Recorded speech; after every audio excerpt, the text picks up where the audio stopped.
Hello and welcome. This is the Career Revolution interview series. And today we're going to be interviewing the Thesis Coach, Caroline Dale. She's backstage. She's about to come on any minute. But before we bring her on, I just want to remind you what the Career Revolution interview series is. It's a combination of interview series with inspiring people who've revolutionized their careers, and then followed up with strategy sessions that I host to help you land the thinking, land the strategy, and be able to implement it so that you too can revolutionize your career. All about ordinary people doing the extraordinary things. This is the place for you to find inspiration and excitement to do something different in your career. Without any further ado, I'm going to welcome Caroline Dale from the Thesis Coach. Not from, Caroline Dale is the Thesis Coach. Welcome, Caroline. Welcome. Thank you, Licia. This is awesome. Very new experience for me. So, yes, I'm excited to share what I've done with you. So thank you for inviting me. It's an absolute pleasure. From stockbroking, Johannesburg Stock Exchange, to the Thesis Coach, and everything in between. We're going to jump into that. And I really want to know about all the career catalysts and the changes and the thinking that went on. But let's start with just give us a quick overview of what is a thesis coach? What is it that you do? Okay, so a thesis coach really is a guiding hand or navigator to help you get through the thesis part of your academic program. So most academic programs or degrees have an academic part, and they have a compulsory thesis component, which you have to submit in order to, in fact, graduate and finish your degree. So a thesis coach is somebody who helps you to navigate that process right over the whole period of the timeline of your submission. So that's what it is. It's a guiding hand. And you chose to become a thesis coach because you yourself studied and saw that there was this gap, this need, this necessity. You needed somebody who could coach you. I mean, don't the institutions provide this support and offer?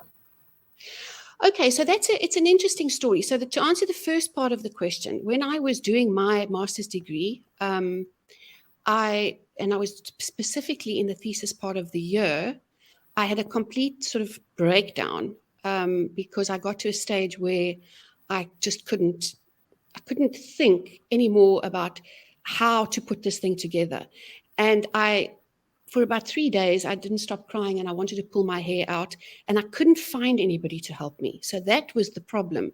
I couldn't speak to friends. I couldn't speak to family. Nobody understood just quite what I was going through. So yes, universities, you know what? The universities are there. They provide you with a supervisor when you're doing a thesis, but the supervisor is very dedicated and knowledgeable about the content. So they will help you devise your topic. They will help you put your thoughts together around the problem. And they will guide you through the technical aspects of actually getting the words right and what you're going to do. But they're not there to help you when you're falling apart because you feel like all the work you've done is useless and it's absolutely a waste of time and so on. So that's what happened to me. And then I realized that I didn't have anybody to turn to. And it was when I came out of that complete anxiety breakdown situation, I thought to myself, gee whiz, there's got to be somewhere that I can use this to help other people. So that it was a real live experience. That Wonderful.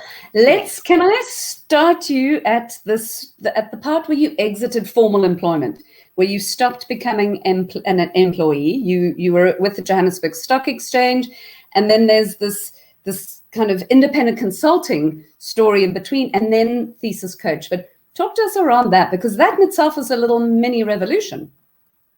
Absolutely.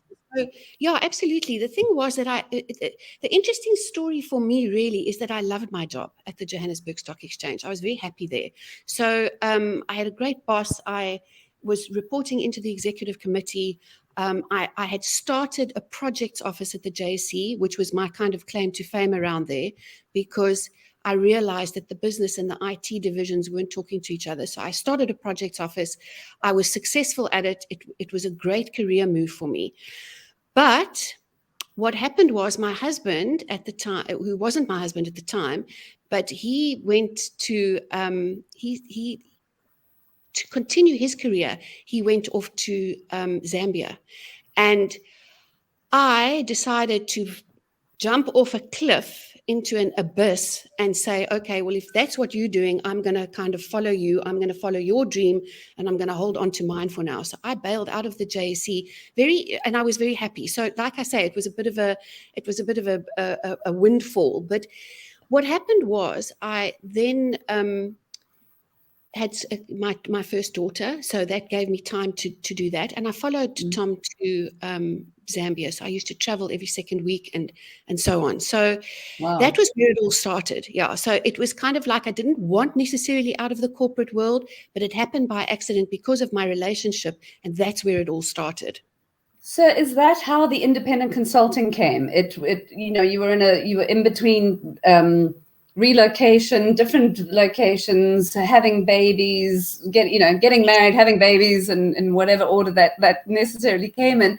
So it really, you weren't able to then commit into another corporate role. So it wasn't I need to get out of this. It was just the way it was that life took you out of it. Exactly right. So the reality for me was that I got to a point after all of this when I'd made this major jump where I felt that my head was not being used properly, and I felt like I wasn't being challenged enough. So then I decided to embark on extra studies. So I went into studying full-time, pretty much full-time. So I went to Stellenbosch University. I registered for a psychology degree. So I did an undergraduate psychology degree. I did an honors degree in psychology. And then I went on to do a postgraduate degree. So I really went straight back to study mode.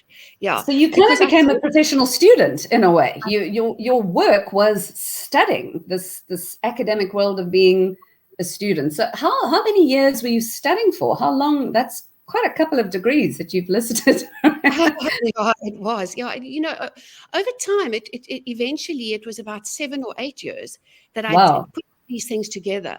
And then what happened was my idea or my goal was that I wanted to be a clinical psychologist.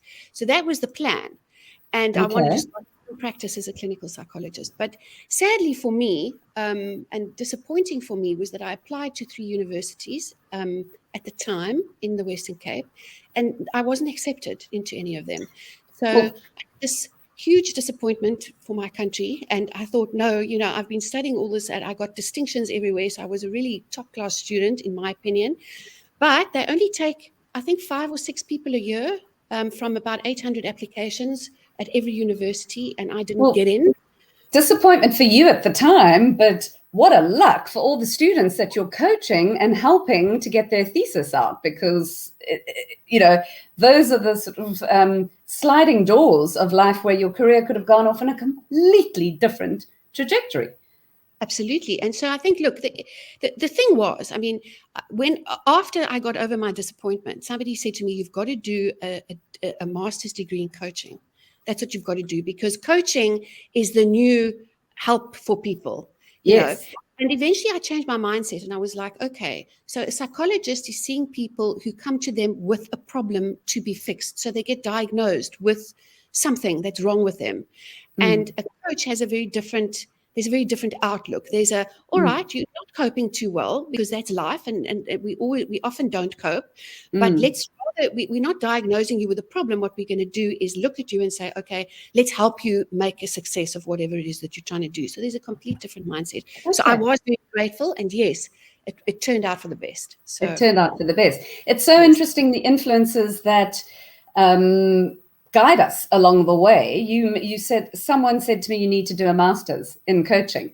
That person played a pivotal role in where you are now. And yet at the time, it might have just been, oh, maybe this is a good thing. Yes, I shall do this. Isn't it fascinating how when we look back on our career and we look back on the narrative and the journey, how sometimes there are nuances that we would never have appreciated at the time. Absolutely. So the interesting thing was, you're absolutely right now that you mentioned that, because I hadn't given that thought, but I did, in order to help my clinical psychology process, I went and did a 2-year postgraduate diploma at Stellenbosch University in addiction care, just because it's something that fascinates me. Okay. Yes. So I did this 2-year thing, hoping that it would promote my application to get into clinical psychology. As it turns out, it didn't, but I finished that qualification. But it was, in fact, a clinical psychologist at a rehab center that I was doing some intern work for that said to me, go and do a coaching master's degree. It was actually that person. So it was those two worlds that coincided that actually put me on that path. So that's, that came together. And then was it in the time that you were doing your master's that you thought, there needs to be a thesis coach? I need somebody to help me with the so was that junction in the master's that you was. So again, the way I look at it is, I kind of look at my life and think, I've almost come full circle, because when I left school, I wanted to be a teacher. So I actually went to university to study a teaching degree. And then I was partway through that and decided, don't want to be that anymore. I want to be an accountant. So I went through, various different options of what I wanted to do. As it turns out, I didn't eventually do any degree when I left school. I started working straight away, and I started working in the IT industry. So IT took me to the stockbroking firm. IT then took me to the JSE, which took me into project management. And then then I bailed out of the JSE, and then I started doing a lot of entrepreneurial work. So I had many entrepreneurial things going on, from owning a retail outlet to owning a guest house to getting into real estate. There was a whole bunch of things that I did in between studying. And I couldn't quite find my place. I couldn't quite find where do I want to be? Yeah. Why am I doing all this? I've got all this going on. I keep starting businesses. I keep doing that. Where do I actually want to be? And it was through the master's degree and the pain and anxiety and suffering of doing that thesis that all came together and said, right, from wanting to be a teacher, through project management, through studying, through psychology, through all of those things, I've kind of got full circle. And all of those things have helped me to develop my methodology, which I use to help students, which is, I call the Dale method, but it's this full methodology, but it's all these aspects of my life that have pulled it together. Yeah. And I think that's the power of our story. It's the things that we can teach something when we've felt the pain. We're best at it when we've understood it and when we've walked the journey. So absolutely. So you're in your master's, you're having breakdown, meltdown, frustration. You need somebody to help you. The academic realm is there to support you with the academics, but nobody's really coaching you with how to write it, how to get it out, how to do it, how to manage your mindset and how to prepare for it. You see there's this opportunity.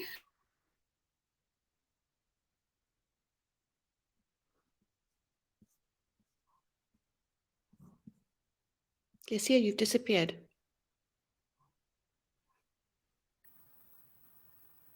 Oops. Hello? Have I got you? Disappeared for a minute, yes. Disappeared for a minute, we're back. So acknowledging that there is a need for somebody to help coach students through their theses, and then filling that need and becoming that person, that in itself is a big revolution. What were you thinking? What was going through your mind? I mean, it's the entrepreneur journey. It's the journey of the entrepreneur going, I have something that I'm excited and passionate about, and I want to go out and do it. Nobody's doing it before, so I'm going to go out and I'm going to create it. I'm just going to be this person and do it. Tell us about what you were thinking. I mean, what was going through your mind, and what were the catalysts or the steps that you took to get to creating the Dale methodology, becoming the thesis coach? What was happening? Okay, so that's also quite interesting, because fortuitously, I was standing in the library at the business school one day, and I was taking out some theory books, and I saw a book on the shelf, the bestseller or new releases, and there was a book there called Finish Your Dissertation on Time, which was written by somebody in America. And I followed this person quite closely and read the book, and I've looked at all her work, and she has a huge, big practice on helping people through their thesis and dissertation. So that was kind of the light bulb The moment. nudge. Yeah, there was this nudge. Her practice is way bigger. It offers way more. But there was this whole thing about just the process. And having done the master's degree, when you do a master's degree, you get introduced, well, in mine, you get introduced to a lot of theories, a lot of very clever people out there who are saying things about coaching and why coaching works and so on. And when I did my psychology degree, I also got introduced to a lot of theories and models and different things, clever people who have figured out how the mind works, how coaching works, etc. So what I did was I used this woman, and I don't know whether I can mention her name, but I used her book and I used her thinking. And from that and a whole lot of other research with my own methodology, with where my own thinking was going in terms of methodologies and models, I built my own methodology. So I started to slowly but surely put things together. And I said, okay, if we were going to do a thesis, what is the major blocks and things that you're going to go through? Now, when I did my master's in coaching, I had to develop a coaching model. So I took that coaching model that I developed in my academic year and I refined it to now bring it into the world of this is what I'm going to do. It becomes now the Dale method coaching model. Okay, wonderful. So you knew that you wanted to be a coach. You knew you had that clarity. You knew you wanted to go out into the world and help and coach. You'd moved away from the psychology where you didn't want people coming to you where you diagnosed. You wanted to go out and coach and support. So you were looking for what was my niche of coaching to be. There was that swirling around throughout the masters. So quite meta, actually, because you were doing the masters to become the coach. And then in the masters, it was like, this is the coach I'm going to become, which is the thesis coach. Exactly. You know, an interesting thing happened. And we had, my colleagues and I, when we were doing the masters, had this conversation many times, is, you know, when you go in to do that coaching masters, I had this idea in my head that I was doing the masters. It was costing me a lot of money. And I was at the end of my 2 years after doing my thesis, I was going to have this fully fledged coaching business. That was people lining up at the door waiting to, No. I was going to be a coach with a flourishing practice, and it was all going to be absolutely wonderful. It took me very quickly to realize that this actually wasn't going to happen at all, that actually there was still going to be a building of a business. So so my mind right through the whole coaching program was, where is this actually going? And you must know, I went through, because I'd done the addiction course, I went through, should I become an addiction coach? I was going to write a thesis on addiction. I have a lot of history in our own family with addiction from many sides. So it was, where am I taking this thing? And it was through my own absolute stress and pain doing the thesis that the thesis coach materialized. So I don't know if I'm answering your question or if I'm going. No, you are. You completely are. And you said something that's so key to me. It was through the pain and the frustration that grounded you into light bulb. This is something I can do. This is what I can do. And I've heard this a couple of times here in the Career Revolution. It looks different for everyone, but what comes before the revolution is a heck of pain. It's a lot of frustration. It's a lot of not nice feelings. Let's face it, we don't necessarily, I don't know what it is about the human condition that we don't go and revolution ourselves when we're in a space of comfort and warmth and happiness. That's generally not where our biggest leaps take place. The biggest leaps often come out of places of pain. So yours looked like that's so unique to you and your experience, but everybody's journey comes from a place of pain, and then comes the big revolution. Then comes the wonder after it. So it's fascinating to me. You know, when I went to university, when I left school and I went to university, my initial idea was to become a teacher. So that was what I wanted to study. And very quickly, I realized I didn't want to be a teacher. So I can't remember exactly what happened, but there was this, don't want to do that. But it's kind of as if, because I did go to university when I left school, but I didn't actually qualify. I didn't graduate in anything. And it took me life and some living to get to where I actually wanted to go with all of this. And so for me, it's been a revelation, because all these things that I've done have kind of all come together, and eventually it gets back down to being a teacher almost. So I'm a coach, yes, but I'm not teaching. You're teaching actually, people, how to get through their thesis. So I'm kind of teaching and coaching and mentoring. So I'm doing all those things. But I come from a place of wanting to mentor and coach and teach and work with people that are doing postgraduate stuff. So I don't want to work with people, the younger people, not because it's because I want to go to the more adult people that are very sure about what they're doing, or at least know why they're doing it. It's not because they're being told by their firm or their parents or whatever. There's got to be some real meaning in why are you doing this degree? Because when you have to write a thesis, it's hectic, you know. It takes everything out of you. Yeah, it really is a story. Yeah. I loved that you said, you know, you needed to do a bit of living. You needed to get out into life and to do a bit of living for everything to somehow come forth and for it to be clear enough for you, in a way, for you to know what it is that you wanted to do. So the pain, was what got me there. My own pain was what actually gave me that jolt. And it kind of felt good, because everything that I'd ever done all of a sudden all came together in this one big ball of light. And it's I can take this and I can do it till my end. You know, I can work with it until there comes a time where I no longer can, you know, where I can't Zoom with anyone anymore because I'm just not quite with the program, you know, or something like that. I can keep doing it till this is it. Yes. Yeah. So it's like the ball of light. I love that. I mean, I talk about in my process, in my work, I talk about helping people stand in the sunshine of their career. And I mean, the word career denotes or sounds as if it's climbing the corporate ladder, when it's not. My definition of career is the thing that you do that gives you happiness, finding your source work. So when I say stand in the sunshine of your career, wherever that might be, in whatever space, wherever that looks like. But yes, you know, you're radiant within the ball of light that suddenly came together and gave you that sense and understanding. But before we go into talking a little bit more about your method, your process, and what it is that you actually do and who you help, because I think that's so interesting and fascinating for everybody who's listening. And if anybody has any questions, please post them in the comments.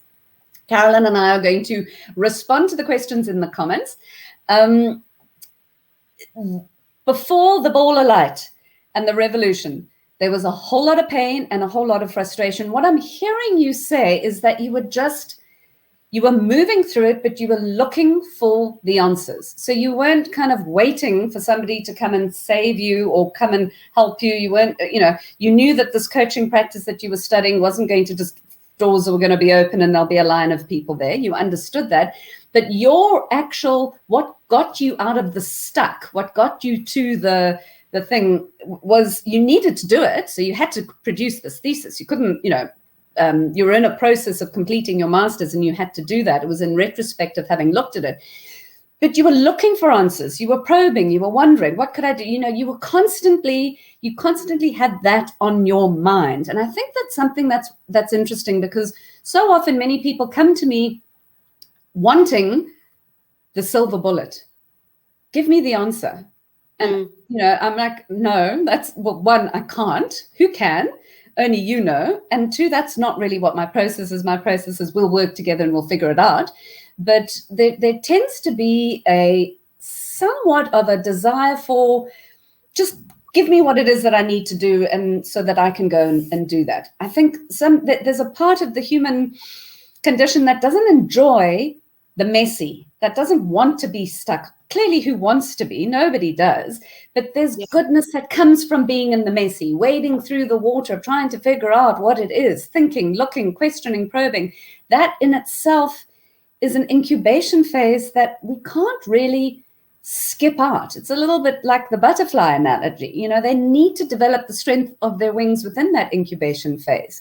And then comes the revolution. So then perhaps it's pain, then it's incubation, then ball of light and revolution. So I want to talk about that incubation stage for you, if that's okay. Are you following me with this? I'm following you, yes. Great. I think, yes. And part of something that I know that you've done is the DeMartini breakthrough process. Dr. John DeMartini, the breakthrough process. I think his work is phenomenal. I absolutely in awe of what he's created in the world and what he brings into the world. And I really enjoy his value determination process amongst many things.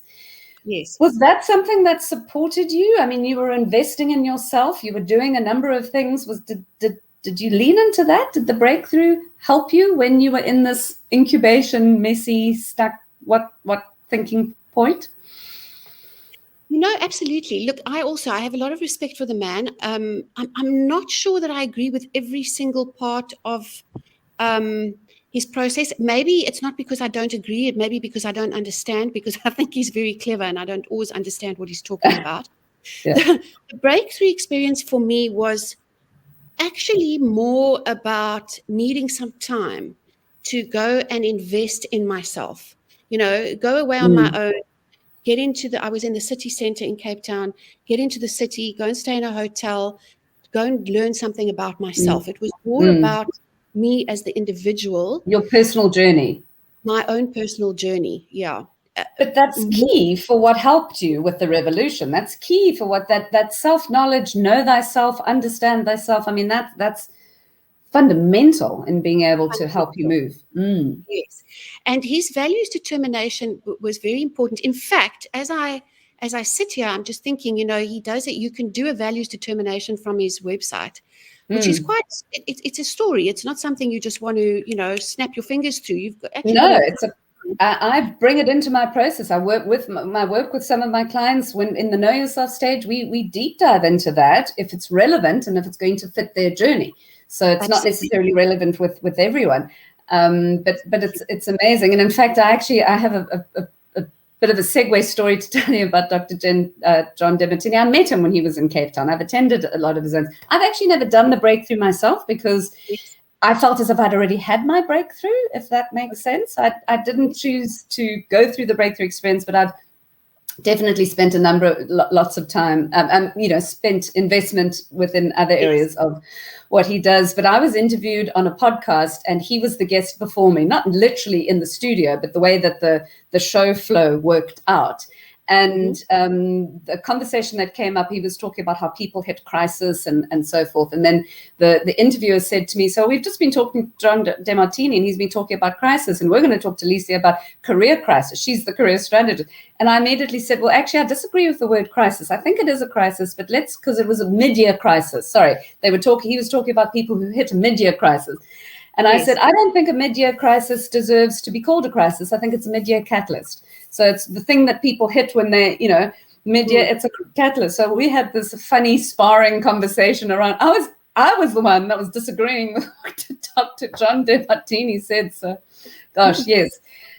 He's an amazing man and hugely intelligent. And I probably don't understand most of the stuff that he says too sometimes because it's phenomenal. But segue off, back to you. So you've done the breakthrough. So you had invested in some really interesting things within yourself and within your understanding over and above your qualifications, over and above the masters. And then you saw that things were coming together. This was it. And then what did you do? I mean, then it gets to you then become, how do I create this business? Where do I go? What happens? Talk us through there, that point.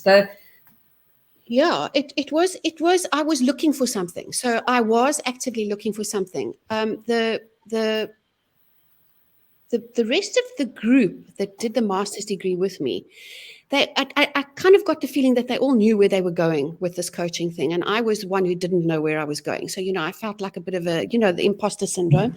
So I kind of felt like, what am I going to do with this? So I was actively looking all the time. And I think, really, I think it was going through the experience, realizing that I had nobody, there was nobody to turn to. And I wanted somebody that I could, really throw my thoughts and feelings and anxieties at. So the process happened.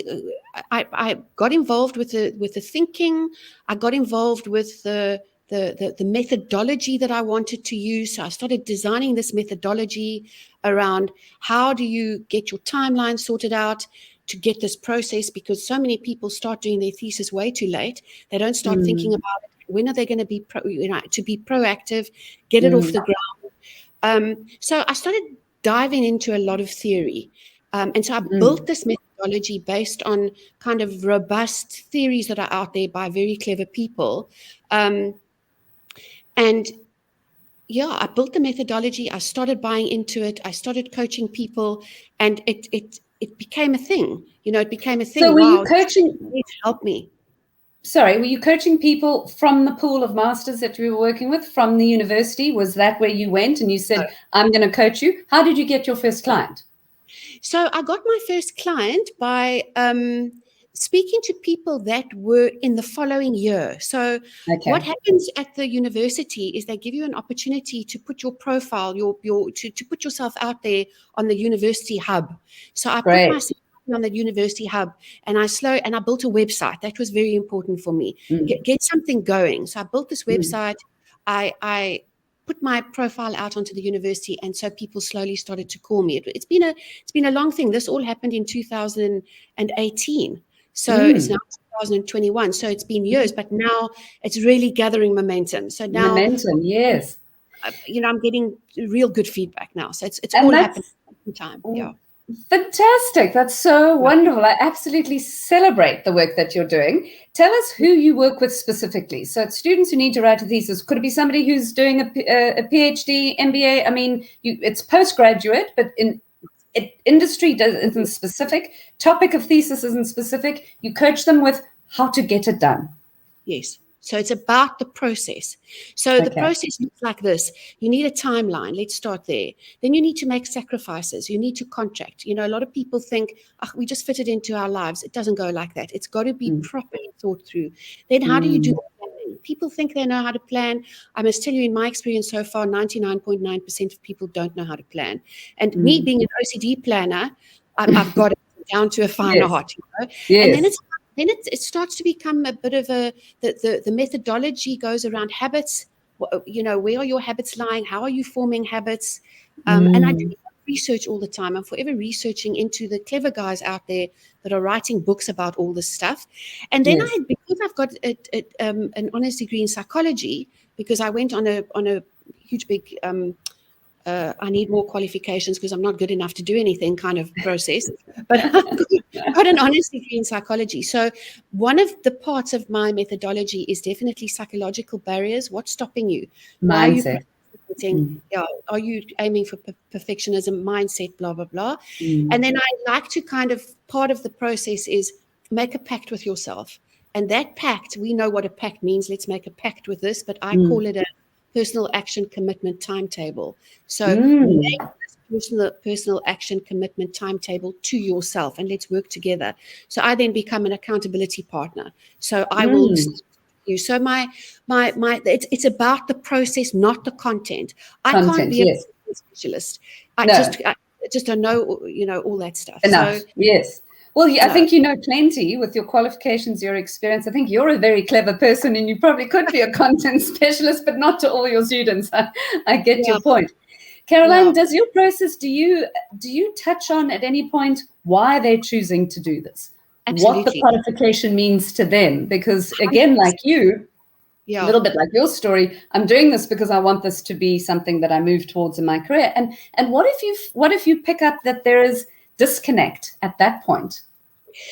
You raise probably the most important problem that exists out there, and that is that people are not committed and enthusiastic about the topic that they choose, and it's essential. So my whole methodology is built on the basis that you have thought very thoroughly about what you want. It's got to resonate with you. It's got to be authentic. It's got to be something that you want to give to the world. Otherwise, you've got to hold this thing. It's like a baby. You've got to hold it, and you've got to nourish it, and you've got to nurture it, and you've got to work with it each and every day. And if you're not inspired by it, then your problem is very big. So it's really essential that is that it really is a topic choice that appeals to you and resonates with you. I can imagine. Caroline, the thesis coach. This is not called episode Grow for no other than no small coincidence. It's intentional because of the growth that you went through, of the revolutions that took place within your journey, your career, and most importantly, how you're helping other people grow within this amazing niche that came out of your pain point of, I'm not going to get this thesis out. I'm not going to do it. I so completely love that. We're staying close on LinkedIn. I'm definitely going to be following your journey. I love hearing that it's getting a groundswell of movement because I think everybody who's embarked upon this big study journey and a postgraduate, I mean, as you said, it's adults who they've got life, they've got other things happening, they've got their careers, they've got life, they've got all sorts of things happening, and they certainly need to have that coaching. So thank you so much for sharing your story, sharing your thoughts, sharing some vulnerability too, and letting me ask some questions and probe into the messy and understand what the pain was. It's been really wonderful having you here. You and I are going to stay close to the comments and offer any questions. And I can see that there's some people who've joined and they're watching from all over the world. And I love that. But we'll stick close to the comments. And thank you, Caroline. Thank you. Where can we find you? At thethesiscoach.com? Yes, thethesiscoach.com. So it's quite a mouthful, but that's the name of the business. And I think all my details are on there. So that's my website. Yes. And then, of course, on LinkedIn, I've also got a business page, The Thesis Coach, and then I've got a personal page, which is Caroline Dale. So wonderful. I do a lot. All of those links. All of those links we're going to pop into the comments, The Thesis Coach, Caroline Dale's personal LinkedIn page, and your company page for The Thesis Coach. So we'll put that all into the comments so people can follow. Thank you. And to everybody who's watching, whether you're watching it, catching it on replay, please let us know what city you're watching it from, because I love to see how far in the world this goes. It really is a massive, big global community here on our LinkedIn Lives. And if you're listening to this in podcast version, then you're welcome to share some comments and reviews on the podcast too. And if you're going to be catching this on YouTube, then leave us a comment and let us know what you think about the conversation. Please be sure for everybody who's here on LinkedIn to follow my company page, Licia Dewing Career Strategist.co. This is where my team can stay close to you, where we can watch what's going on. And if you have any questions or anything specific around the career revolution or help with career strategy work, you can give me a shout, give me a call. But thank you, Caroline. We're just on time. We've gone a bit over. I could probably spend the rest of the day talking to you because I find it so interesting and so fascinating. But thank you so much for sharing. And we'll certainly see you on LinkedIn. Thank you, Licia. Thanks for the opportunity. Okay. Absolute pleasure. We'll stay in touch.